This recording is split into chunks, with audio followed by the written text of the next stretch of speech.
गुरुग्राम में बदमाशों और गैंगस्टरों को रोकने में पुलिस नाकामयाब साबित हो रही है। लोगों के घरों में दिन दिहाड़े फायरिंग कर बदमाश फरार हो जाते हैं, लेकिन पुलिस सांप के चले जाने के बाद लकीर पीटने जैसी कार्रवाई करने में लगी हुई है।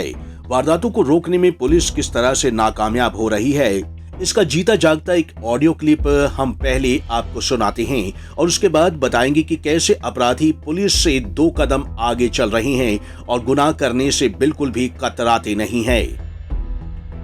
नरमान बात कर ले वो अच्छो रहोगो, सेहत के लिए भी वैसे भी ठीक है।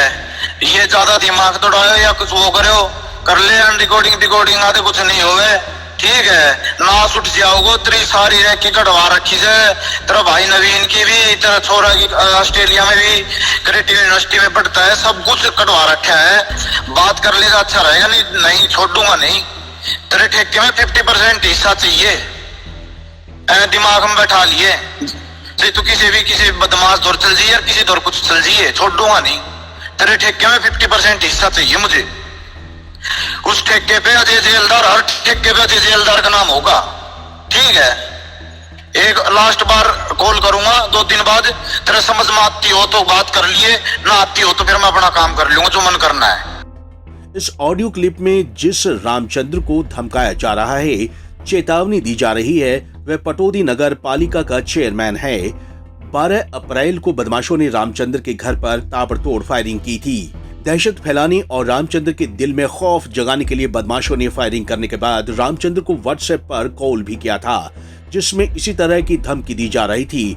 मामले को 2 दिन बीत चुके हैं, लेकिन पुलिस के हाथ अभी भी खाली है और बदमाशों की धमकियां अभी भी जारी हैं। फायरिंग के 2 दिन बीत जाने के बाद जब रामचंद्र ने बदमाशों की जी हजूरी नहीं की तो उन्होंने फिर से एक धमकी भरा फोन किया, जिसमें चेयरमैन रामचंद्र के पूरे परिवार की रेकी करवाए जाने की और उनकी बेटी तक को खतरा होने की बात कही जा रही है। हालांकि पुलिस ने इस ऑडियो को अपने कब्जे में लेकर मामले की तफ्तीश शुरू कर दी है।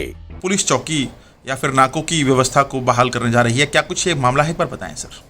बिल्कुल, ये कुछ इंसिडेंट हुए हैं, इसको मद्देनज़र रखते हुए प्रिकॉशन के तौर पे हम वहाँ पे एक जो कल का इंसिडेंट है उसी इलाके में एक पुलिस चौकी खोल रहे हैं। बहुत ही जल्द वो काम शुरू कर देगी और इसी तरह उस इलाके के नाका को भी ज़्यादा स्ट्रेंथ किया जा रहा है और वहाँ पे हमने कुछ अलग से मोबाइल गाड़ियाँ भी लगाई हैं जो वहाँ पेट्रोलिंग करेंगी उस पर्टिकुलर इलाका को मद्देनज़र रखते हुए।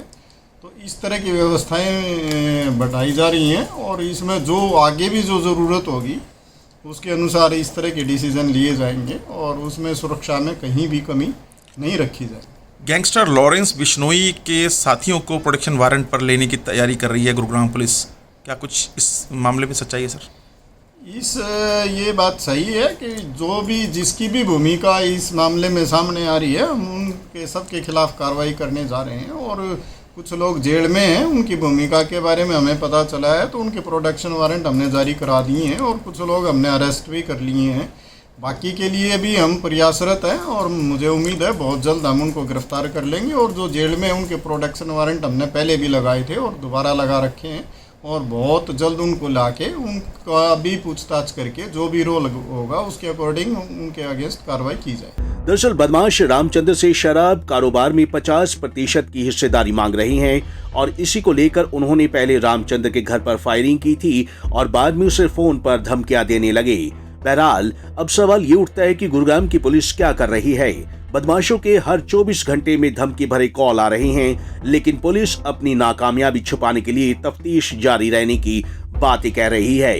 इतना ही नहीं, बुधवार यानी 13 अप्रैल को पुलिस ने मामले में खुलासा किए जाने का भी दावा किया था, लेकिन सवाल ये उठता है कि जब खुलासा ही हो गया है तो फिर आरोपियों के धमकी भरे फोन कॉल्स बंद क्यों नहीं हो रहे हैं और क्यों आरोपियों की गिरफ्तारी गुरुग्राम पुलिस अब तक नहीं कर पाई है। पंजाब केसरी टीवी के लिए गुरुग्राम से नीरज वशिष्ठ की रिपोर्ट।